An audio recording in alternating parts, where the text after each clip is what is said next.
এর নাম হচ্ছে চান কপাল। মারা গেছে ভাই, কিন্তু কপাল খুলে গেছে আরেক ভাইয়ের। মুগ্ধর ভাই স্নিগ্ধ জুলাই আন্দোলনে পানি লাগবে পানি, যে ছেলের ভিডিও সারা বাংলাদেশ কাঁপিয়েছিল, এমনকি আওয়ামী লীগ সরকার পতনের পেছনে এই শহীদ মীর মুগ্ধর এই মৃত্যু বা তার ওই পানি আসলে সারা বাংলাদেশের মানুষকে কিন্তু একটা নাড়া দিয়েছিল। প্লাস এটার ইফেক্ট 5ই আগস্ট। তো মুগ্ধ তো মরে গেছে, মরে যাওয়ার পরে তার ভাইয়ের জন্য যে এরকম 7,000 ধনের ভান্ডার নেয়া কোন এক সময় বিএনপি হাজির হবে, এটা আমরা কিন্তু কল্পনা করি নাই। কারণ এই মুগ্ধর ভাই স্নিগ্ধ তিনি আপনার জুলাই আন্দোলনের যেই ফাউন্ডেশন ছিল, আপনারা নিশ্চয় জানেন, তো সেই জুলাই ফাউন্ডেশন এখন টাকা নাই।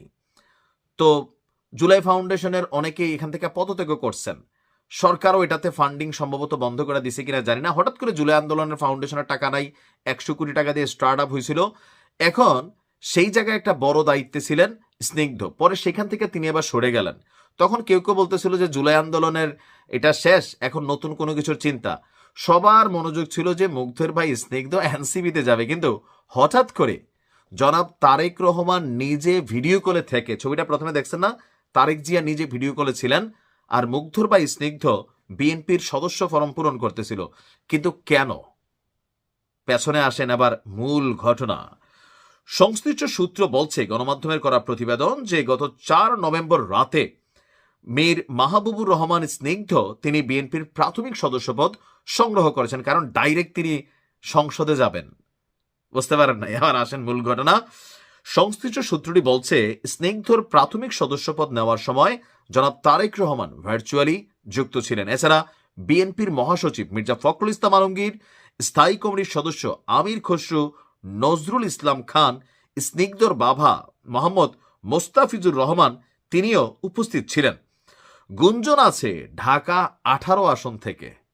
18 আসনে আবার 2 প্রতিদ্বন্দ্বীকে, একটা কিন্তু হিরো আলম, আরেকটা হচ্ছে আমাদের আন্দালিব রহমান পার্থ ভাই। তো ঢাকা 18 আসন থেকে বিএনপির মনোনয়ন পেতে পারে স্নিগ্ধ।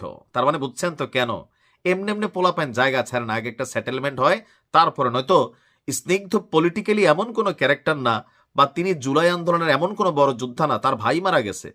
কিন্তু স্নিগ্ধ সামহাও একটা কি বলা হয় যে ধরেন পপুলারিটি আছে, দুই ভাইয়ের চেহারাও সেম, একটা অনুভূতির জায়গা আছে। জুলাই যোদ্ধাদের আহতদের মধ্যে স্নিগ্ধর জন্য একটা অনুভূতির জায়গা আছে।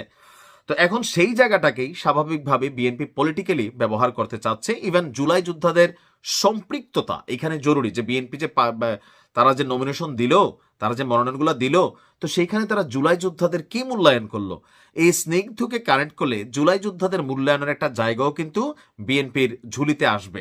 তো সেই কারণেই ঢাকা 18 আসন থেকে স্নিগ্ধকে মনোনয়ন দিতে পারে আলোচনা কিন্তু এমনটাই, এই কারণে স্নিগ্ধ এখানে আসছে। আর এই আসনটি উত্তর সিটি কর্পোরেশনের 1, 17, 43, 44, 45, 46, 47, 48, 49, 51, 52, 53, 54 এবং বিমানবন্দর এলাকার বৃহত্তর উত্তরা সহ 6টি থানা নিয়ে গঠিত। তো 63টি যেই আসন ফাঁকা রেখেছে দলটি, এর মধ্যে ঢাকা 18 আসনটি বিএনপি খালি রেখেছে। আর এই 18 আসনটি বেসিক্যালি স্নিগ্ধ পেতে যাচ্ছে। তবে এখনো বিএনপি আনুষ্ঠানিকভাবে অফিসিয়ালি যে 18 আসনে স্নিগ্ধকে দেবে এটা ঘোষণা করে নাই। কিন্তু আমরা কিভাবে বুঝতে পারলাম?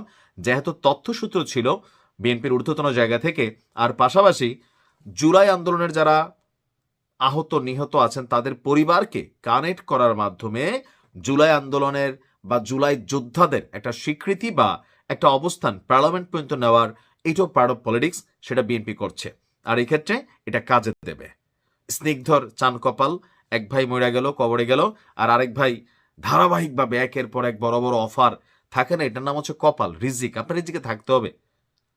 আর দেখা যাক, আসনটা তো দিয়ে দিবে, কিন্তু পাশ করে আসতে পারবে কিনা। কারণ এখানে আন্দালিব রহমান পার্থর সিট, এটা হিরো আলমরে বাদ দেন, জামাত কার দেশ সেটাও জানি না এখন কি হয়।